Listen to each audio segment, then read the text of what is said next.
Hello friends, मार्गदर्शन competition classes में आपका स्वागत है। आज हम आपको अलाउद्दीन खिलजी के बारे में बताएंगे। लास्ट वीडियो में आपको मैंने अलाउद्दीन खिलजी से पहले खिलजी वंश की स्थापना, जलालुद्दीन खिलजी का सुल्तान बनना, फिर खिलजी क्रांति किस तरह से है, खिलजी वंश की स्थापना और अलाउद्दीन की सुल्तान पद की प्राप्ति, ये सारी बातों को पिछले वीडियो में बताया गया था। आज हम अलाउद्दीन खिलजी के बारे में बताएंगे। अलाउद्दीन खिलजी ने किस तरह से सुल्तान बनने के बाद अपनी विस्तार नीति को आगे बढ़ाया है, किस तरह से विद्रोहों का दमन किया है, किस प्रकार से दक्षिण भारत में अपने विजय अभियान को संचालित किया है, इन सारी बातों को बताया जाएगा। लेकिन अलाउद्दीन के बारे में दो तीन बातें बहुत इंपॉर्टेंट हैं।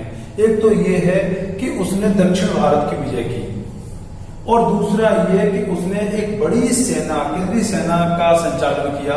वो उस सेना को सकुशल रूप से रखने के लिए बाजार पर नियंत्रण स्थापित किया, माने प्राइस कंट्रोल किया, कीमतों का पर नियंत्रण किया। ये अपने में उस समय में मध्यकाल में एक बहुत बड़ी उपलब्धि मानी गई है, जिसकी इतिहासकार भी अत्यंत प्रशंसा करते हैं। तो आज हम अलाउद्दीन खिलजी के बारे में बताने का शुरुआत करेंगे। हम देखते हैं अलाउद्दीन खिलजी सुल्तान बनता है। सुल्तान बनने से पहले हम अलाउद्दीन के बारे में बताएं तो इसका नाम, वास्तविक नाम जो है अली गुरशास्प इसका नाम है।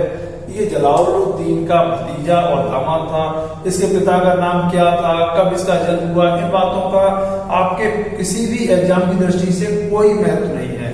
बताने को जितने फैक्ट मैं आज बताऊंगा उसके चारों फैक्ट बताए जा सकते हैं, लेकिन अगर आपको ये सब याद करने होंगे तो आपके लिए बहुत मुश्किल होगा, क्योंकि वास्तविकता ये है कि मैं ऐसे फैक्ट को ही फोकस करूंगा जो आपके किसी भी एग्जाम को, सिविल सर्विसेज तक के सारे एग्जाम्स को कवर कर सकें, सारे एग्जाम्स को आप पेपर सॉल्व कर सकें। इस तरह के सारे फैक्ट आपको बताए जाएंगे।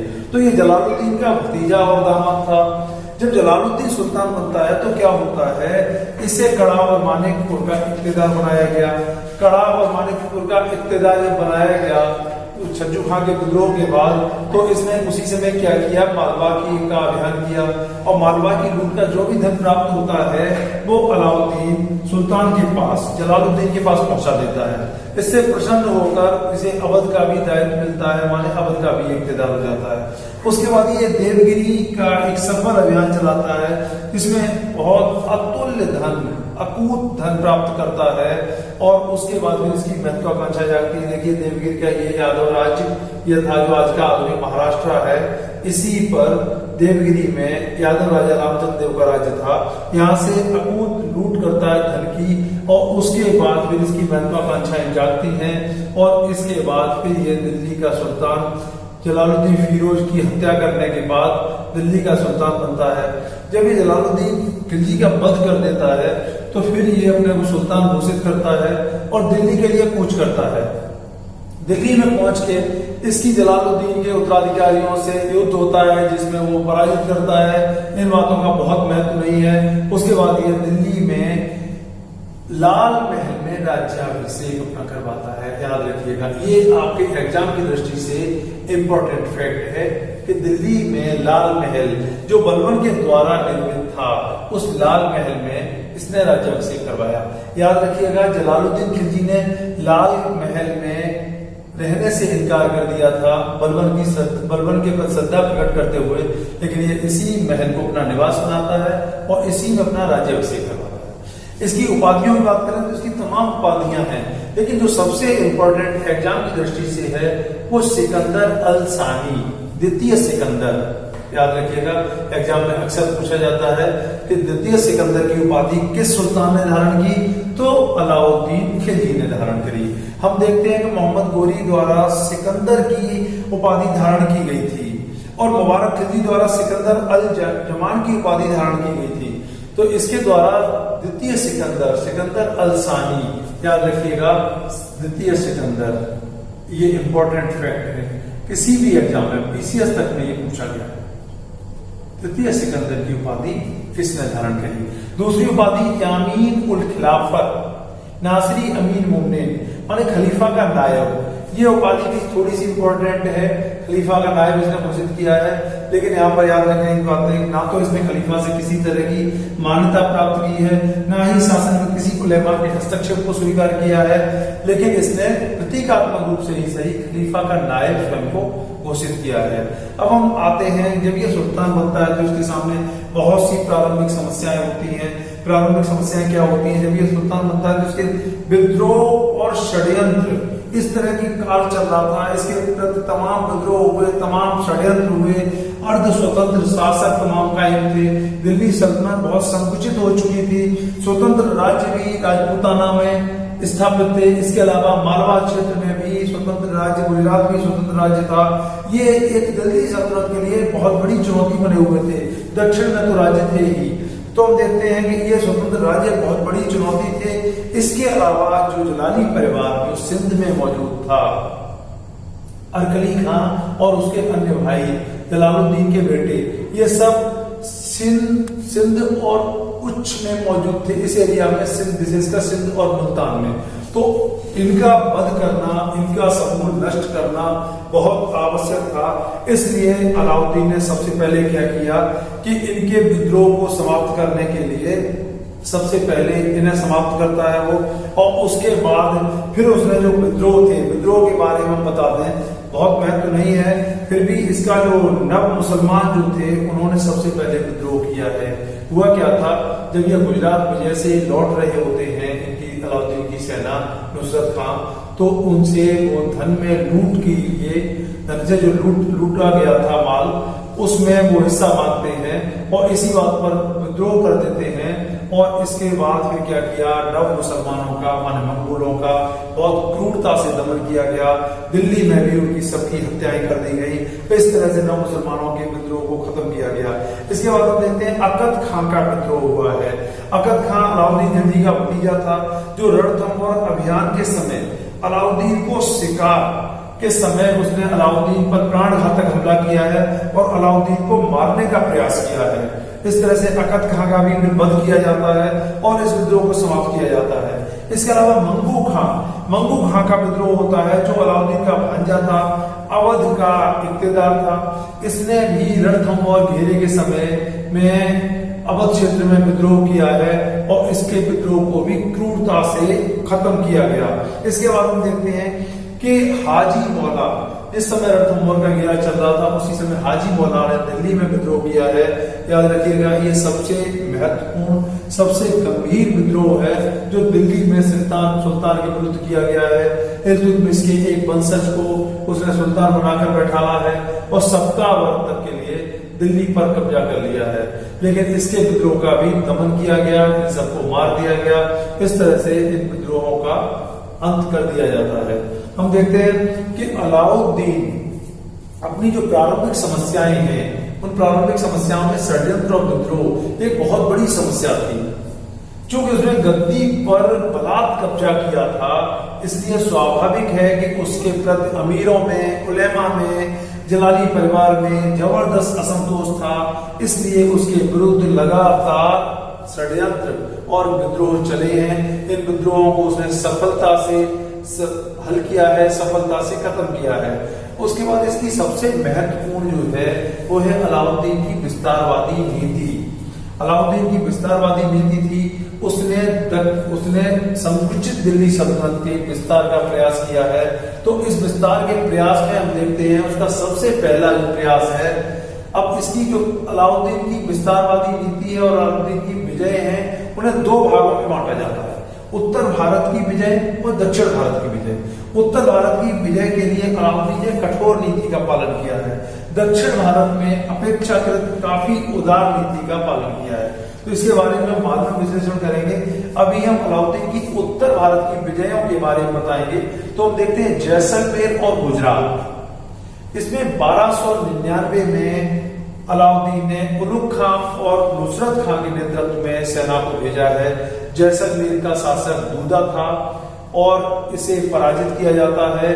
जैसलमेर में लूट की जाती है और इसके बाद हम देखते हैं कि गुजरात पर अधिकार किया जाता है। गुजरात में कर्णदेव सेकंड बघेल शासक थे। ये भागते हैं, अपनी बेटी देवल देवी के साथ में यादव राज्य में पलायन कर जाते हैं, गुजरात से देवगिरी के यादव राज्य में जाकर शरण लेते हैं और उलुग खां और नुसरत खां गुजरात पर अधिकार कर लेते हैं। गुजरात को लूटा जाता है, सोमनाथ को भी फिर से लूटा जाता है और जो इसकी रानी होती है कमला देवी, वो आक्रमणकारियों के हाथ लगती है, उसे दिल्ली भेज दिया जाता है। इसके साथ अलाउद्दीन बाद में विवाह कर लेता है। तो इस तरीके से हम देखते हैं। इसके अलावा क्या किया गया, कैम्बे में मलिक काफूर को खरीदा गया। मलिक काफूर एक हिंदू हिजड़ा था, इसे नुसरत खां के द्वारा 1000 दीनार में खरीदा गया। इसीलिए इसे याद रखिएगा, ये प्रश्न पूछा जाता है कि 1000 दीनारी किसे कहा जाता है, तो 1000 दीनारी मलिक काफूर को कहा जाता है, याद रखिएगा। ये कैम्बे से प्राप्त किया गया। बाद में हम देखते हैं दक्षिण भारत की अलाउद्दीन की विजय में इसका बहुत महत्वपूर्ण योगदान रहा है मलिक काफूर का। अलाउद्दीन का बहुत विश्वस्त व्यक्ति बनता है। इसके बाद हम देखते हैं कि रणथंबोर अभियान चलाया जाता है उलुग खां और नुसरत खां के नेतृत्व में। होता क्या है, जब ये नव मुसलमानों ने, मंगोलों ने विद्रोह किया था, तो ये मंगोल क्या करते हैं कि रणथंबोर में शरण लेते हैं चौहान राणा हमीर देव के यहाँ, और इन्हें वापस देने से चौहान राणा हमीर देव इनकार कर देते हैं और इसलिए फिर रणथंबोर पर आक्रमण किया जाता है। और इसमें क्या होता है, सबसे पहले उलुग खां पराजित होते हैं और नुसरत खां मारा जाता है।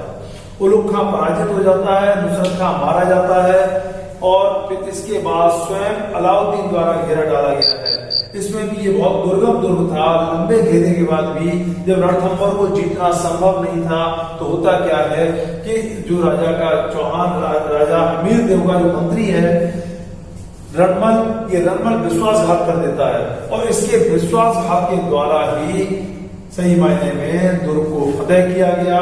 वहां पर जौहर हो जाता है, सारी रानियां जौहर कर लेती हैं और इस तरीके से रणथंबोर पर अलाउद्दीन का अधिकार हो जाता है। जौहर के बारे में तारीख अलाई और हमीर काफी में बताया गया है। फिर हम आते हैं चित्तौड़ विजय की बात करते हैं। तो चित्तौड़ सही मायने में गुजरात और दिल्ली सल्तनत के मध्य में एक स्थापित बहुत शक्तिशाली राज्य था, इसलिए इसको जीतना अलाउद्दीन के लिए बहुत आवश्यक था। हम देखते हैं यहाँ के राणा रतन सिंह थे, इनकी रानी पद्मिनी थी।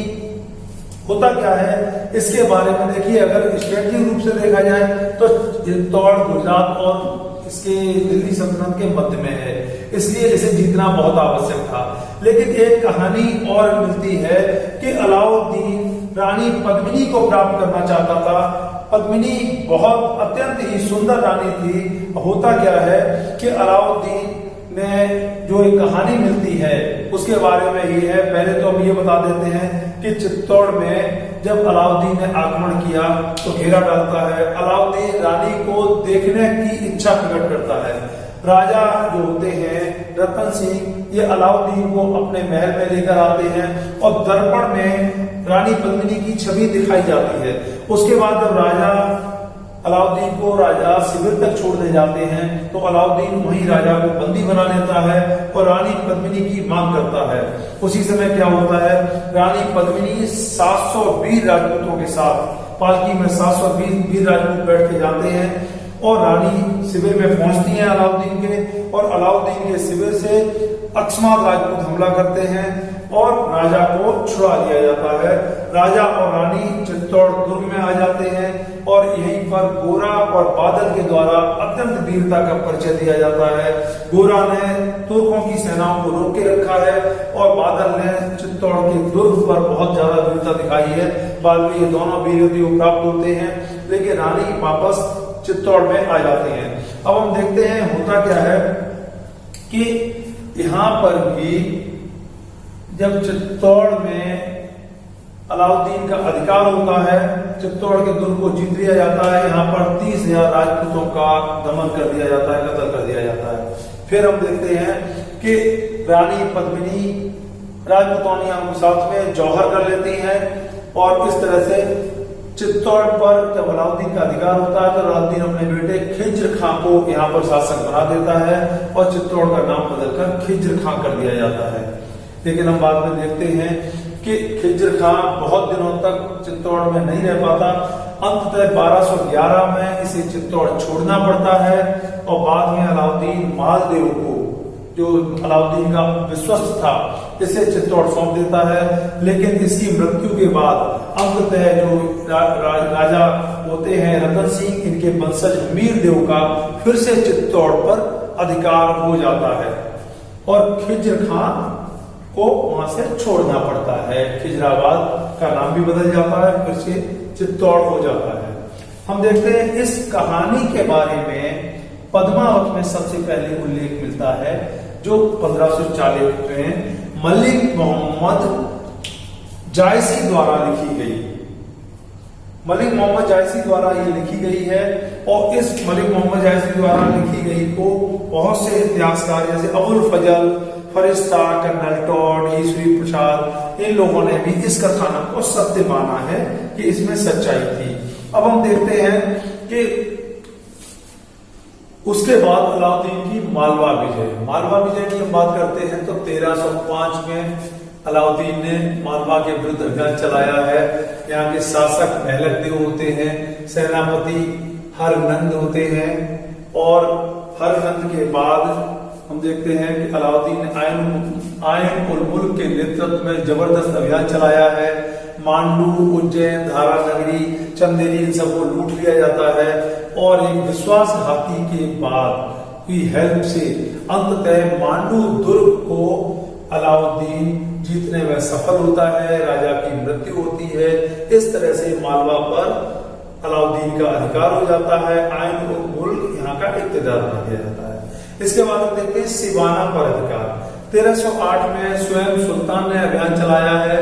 परमार शासक यहाँ पर होते हैं शीतल देव जो शासक होते हैं, इनके भी राजद्रोही ने एक सहायता की है, इससे दुर्ग पर अधिकार अलाउद्दीन कर पाया है।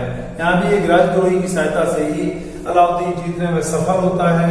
कमालुद्दीन गुर्ग को यहाँ का दायित्व दिया जाता है और सिवाना पर भी इस तरह से अधिकार हो जाता है। फिर हम देखते हैं जालौर पर अलाउद्दीन का अधिकार होता है। शासक यहाँ के कानड़ देव होते हैं, कृष्णदेव III, ये अत्यंत महान योद्धा थे। यहाँ घेरा बहुत लंबे समय तक चलता है और अलाउद्दीन को जीतना यहाँ बहुत मुश्किल हो गया था। इसके बारे में राजपूत स्रोत जो राजस्थान का इतिहास हम देखते हैं कि बहुत दीर्घ युद्धों के बारे में बताता है। ये बताता है कि यहाँ पर बहुत दीर्घ युद्ध चला था, दीर्घ घेरा चला था, जिसमें कई बार राजपूतों ने तुर्कों को पराजित किया है। लेकिन हम देखते हैं सुल्तान के जो राजा के भाई होते हैं मालदेव, कानड़ देव के भाई मालदेव जो होते हैं, उनकी सहायता से अंततः जालौर पर अलाउद्दीन अधिकार करने में सफल होता है और कानड़ देव इसमें मारे जाते हैं। हम देखते हैं यही मालदेव बाद में चित्तौड़ के शासक अलाउद्दीन ने चित्तौड़ इन्हीं मालदेव को सौंपा था। ये अलाउद्दीन के विश्वस्त थे। इस तरह से अलाउद्दीन जालौर पर भी अधिकार करने में सफल होता है। तो हम देखते हैं कि संपूर्ण और उत्तर भारत पर अलाउद्दीन डायरेक्ट कंट्रोल अपना कर लेता है, संपूर्ण उत्तर भारत को अपने नियंत्रण में ले लेता है। राजपूत में तात्कालिक रूप से तो बड़ी सफलता मिली है, लेकिन बाद में जब अलाउद्दीन के अंत में फिर से ये राज्य चित्तौड़ आदि स्वतंत्र होने लगते हैं, अलाउद्दीन की मृत्यु के बाद फिर से राजपूताना निकल जाता है, वो बात की बातें हैं। लेकिन शुरुआत में अलाउद्दीन ने संपूर्ण उत्तर भारत को अपने अधिकार में ले लिया था। अब नेक्स्ट वीडियो में हम अलाउद्दीन की दक्षिण विजय और दक्षिण अभियान के बारे में बताएंगे कि अलाउद्दीन की दक्षिण विजय क्या थी, दक्षिण में उसकी नीति क्या थी और दक्षिण में नीति के अलावा अलाउद्दीन की बाजार नियंत्रण की नीति क्या थी, अलाउद्दीन किस तरह से थी बड़ी अपनी सेना को रखने में संभव हो पाया, सक्षम हो पाया, ये सारी बातें बताएंगे। उससे पहले हम अलाउद्दीन के बारे में जो जो इम्पोर्टेंट फैक्ट हैं उन्हें फिर से देख लेते हैं। तो हम देखते हैं अलाउद्दीन का जो वास्तविक नाम है अली गुरसास्प है, ये जलालुद्दीन का भतीजा और दामाद है। सुल्तान बनने से पहले कड़ा मानिकपुर का इक्तिदार था। इसके अलावा क्या था, दिल्ली के लाल महल में बलबन के द्वारा जो निर्मित है उसमें इसका राज्याभिषेक हुआ है।